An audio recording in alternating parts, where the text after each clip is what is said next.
So many times I go to a club warehouse, basically every week, and I buy some of these amazing organic ingredients, but there's a ton of them. They're in bulk, and that's okay. You don't want it to go to waste. What I want to do is show you how you can pick out a bunch of ingredients that will allow you to multi-purpose them into quite a few recipes, get through maybe 4 or 5 meals for the whole week. That's what I'm going to show you how to do today.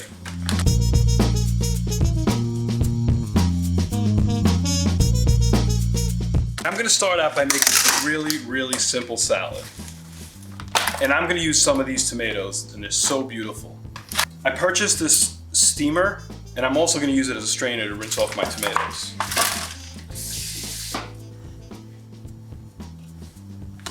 One of the most important utensils you can have in your kitchen is your kitchen knife. Unfortunately, most people don't have a sharp one. And if they do have a sharp one, they don't know how to use it properly, so they wind up cutting themselves. So if you haven't watched my video on how to sharpen a knife or how to use a knife, I recommend you do that. I'm going to cut these tomatoes in half. If they're really big, I'm going to cut them into quarters. Some of them are going to go into the refrigerator with the lettuce undressed. Something as simple as a bowl of lettuce and tomatoes in the refrigerator that no one has to chop up shouldn't really be discredited. But this in the fridge means that somebody could easily dress it and have a quick salad. One of the things that I love to use, and I use regularly, is Celtic sea salt. It's kind of coarse, and it's just gonna come wet. So it's not easy to put in a grinder. So you're gonna have to get used to the texture of it. You can purchase this pre-ground, but it's a lot more expensive. It has 40% less sodium than regular salt. It's loaded with electrolytes and magical mineral flavors that will really make your food pop. I use it almost exclusively when I cook. I love to use organic oregano. And I buy a lot of my organic dried herbs from Amazon in bulk from a company called Star West Botanicals. As we all know, herbs don't last forever. A few months and they start to lose their flavor unless you protect them carefully. So I'm taking you right now to my herb vault. I'm a little bit of a machinist and a woodworker. Here is my freezer. This is kind of a crucial temperature, -4. That's going to come in handy in upcoming episodes. I have all of my herbs in alphabetical order. Fresh as fresh can be. Fresh as frozen can be. I'm kind of crazy about my herbs. I'm also going to use some garlic granules. Organic pepper. I use a red, white, and black mix. I am a huge fan of Greek olive oil. I use it exclusively, not because I'm Greek, but because I really love this olive oil. The brand that I love, a couple of years ago, won best olive oil in all of Europe. It's called Messina. If you can get your hands on this stuff, it's fantastic. If you haven't experimented with Greek olive oils, I highly recommend them. They're amazing. A little bit of balsamic vinegar. Right now, it's salad. You can just put it on a plate and eat it. I really don't like to pre-purchase dressings. One thing you can do is you can squeeze a little when you're mixing it because it'll release the juices from the tomatoes, and that'll kind of add to the texture of the dressing. So this is the stuffing that I'm going to use for the flounder. It's pre-frozen and thawed. When you buy it, it looks like it's fresh, but it's not.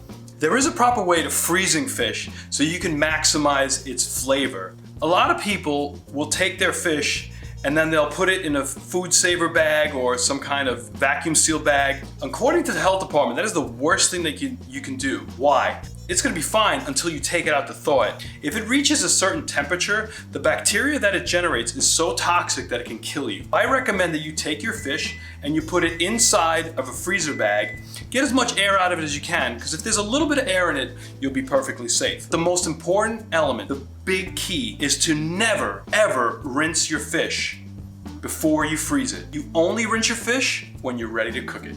This I'm gonna cook. This I'm gonna rinse. Most of us have one of these aluminum baking pans. I don't like to have the flounder touching aluminum. I use parchment paper. Anytime I cook with aluminum, I line the pan with parchment paper, even if it's disposable. Really simple. Take the flounder, take a little bit of our salad that we made earlier, grab a toothpick, stick it in there, plop it on the pan. Don't worry about getting messy. This flounder is gorgeous. I enjoy cooking it. I enjoy serving it. All right, there you have your stuffed flounder.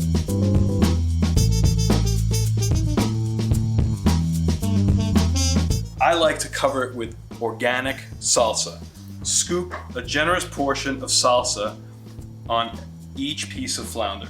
I mean, why not? Salsa's got tomatoes in it, it's got onions, got some jalapenos, a little bit of lime, some seasonings. I mean, it makes perfect sense to put it on top of your flounder.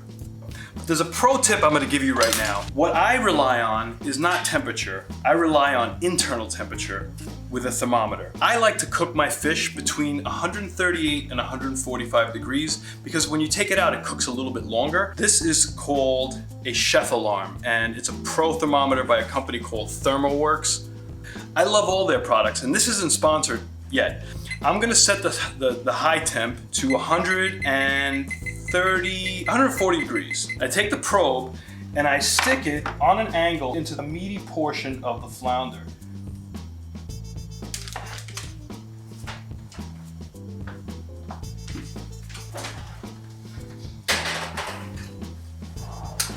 So I set the oven at 375 on convection bake. If you don't have a convection bake, that's fine. 375 is right around where you want that temperature to be. Now I'm gonna prep potatoes. They're an excellent little carb to have for a quick bite. The potato preparation is just tedious. Actually, you don't really need to cut them in half. If you wanted to, you could just cook them like this whole. They become more of a baked potato that way. This way, when they're cooked, they almost become like a French fry. These potatoes are just delicious even to look at. As I mentioned earlier, Celtic sea salt has a lot less sodium in it than your average salt. I mean, if you take a little bit and you put it in your mouth, just a little tiny speck, it's not even very salty. If you were to take like kosher salt, you'd be like, ugh, ugh, ugh. All right, you have to compensate for it. You gotta get used to cooking with it. You add a little bit more than you think. I know that looks like a lot, but believe me, it's not. Dried organic rosemary, a little bit of black pepper. And there are different black peppers out there. They're not all the same. Again, a little bit of granulated garlic. I'm gonna use olive oil, like Greek olive oil, which I absolutely love. I'm also gonna use a little bit of organic cold-pressed grapeseed oil. There are good oils and there are bad oils. The best oil is olive oil, avocado oil, grapeseed oil. Then you start getting into the not so good oils like sunflower oils, not really that great for you. And the worst oils are like canola and soybean. You really need to stay away from them. So my potatoes are ready to go. There's enough here to feed a family of 4 for 2 dinners, 1 dinner, and a couple of lunches. And this is gonna need a little bit more temperature. You're gonna wanna cook this at around 425 degrees until they're the color that you like. So who doesn't like to have chicken ready to go in the refrigerator? There's 100 different things you could do with chicken if it's ready. You can chop it up, you can add it to salad, you can warm it up, you can slice it thin and put it in a sandwich. So I'm gonna take one of these bags and I'm gonna season it with this really awesome seasoning that a friend of mine made down in Nashville that you can easily get online. Just gonna pop it in the oven with the flounder on a different temperature. This is where things get risky. Chicken is dangerous. Chicken has salmonella in it. If it's undercooked, you can get really, really sick. If it's on your cutting surfaces and you don't wipe them down with a bleach solution, you can get really, really sick. So when you handle chicken, it's not a bad idea to use disposable gloves.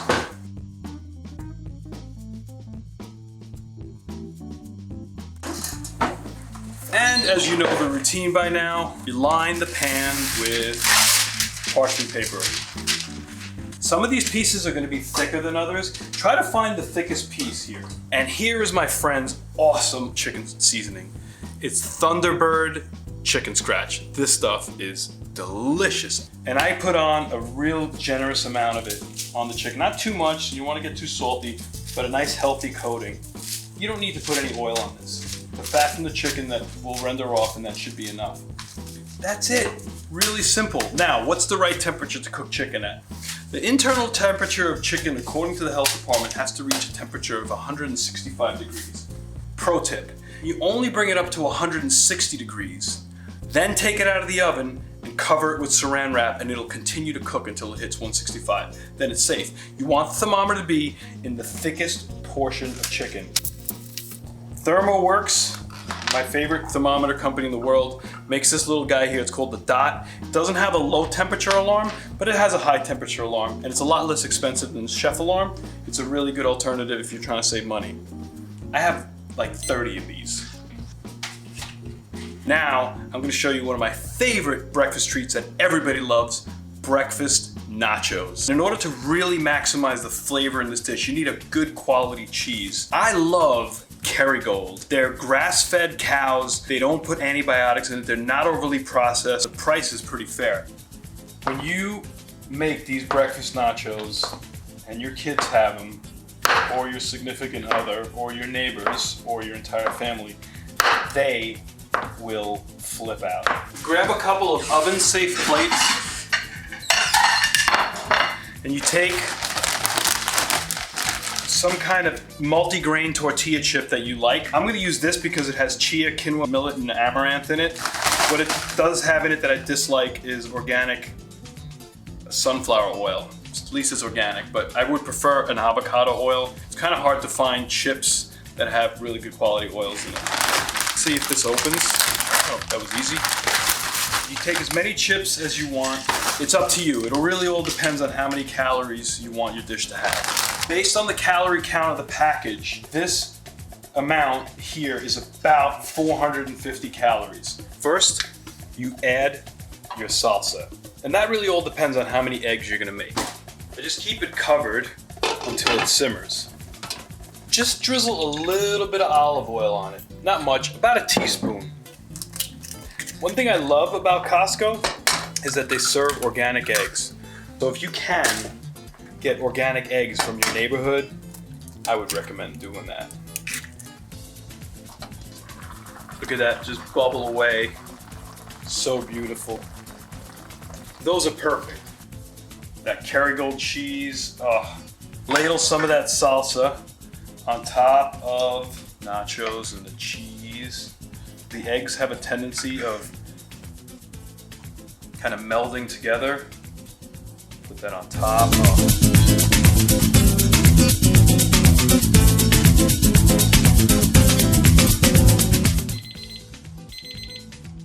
Oh, looks like our flounder came up to temperature. Oh yeah, that's fantastic. This dish is healthy, and the calorie count on this dish is next to nothing. 8 ounces of flounder has about 200 calories or 220 calories. The salsa is 5 calories on each piece. Tomatoes have next to nothing.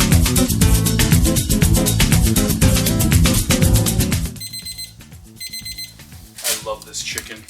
You can make chicken salad with this. You can cut it up and put it on your salad. You can serve it as a side. I'm just gonna put them in a Ziploc bag. Like I told you, if you cover them, they'll keep cooking. You can add some of that liquid back into the bag as well to keep it really, really, really, really super moist. Then you just throw away the pan. Now, if you're gonna cool this in the refrigerator, I do not recommend that you keep it sealed.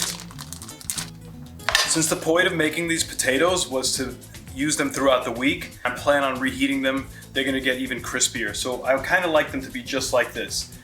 Not quite overdone, not quite soft, a little brown. Again, very, very simple ingredients. Organic rosemary, a little bit of granulated garlic, my favorite Celtic sea salt, which you know how much I love, and some organic black pepper. We've taken a bunch of ingredients that normally would sit around until they spoiled, and we've come up with a few dishes that you can enjoy throughout the whole week. Above all, it's healthy. Thank you for watching. Please visit us again.